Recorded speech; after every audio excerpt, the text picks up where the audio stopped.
Welcome to Chillin' 101. We hope this video helps. You start by confirming network and account alignment. This prevents AirPlay pairing issues. On Apple TV, open Settings and navigate to AirPlay. Set it to on. On your iPhone, iPad, or Mac, confirm Wi-Fi matches the Apple TV's network and that AirPlay is allowed for your device or everyone. Once done, check for software updates and restart if something looks stale. This reduces handshake failures and speeds discovery. You now mirror or extend the screen.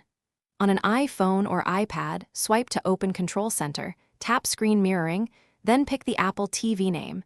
This begins the connection. On a Mac, use the Control Center or the AirPlay icon in the menu bar to select the Apple TV and decide between mirroring or using it as a separate display. Choose the latter for presentations. If Apple TV requests a 4-digit code, type it into your device to authenticate and complete the secure link. You finish by confirming content appears correctly and audio routes to the TV.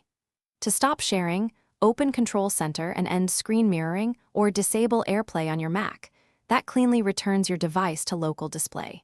If you see lag or stutter, make sure devices are near the router, reduce other heavy downloads, and reboot the Apple TV to refresh buffering.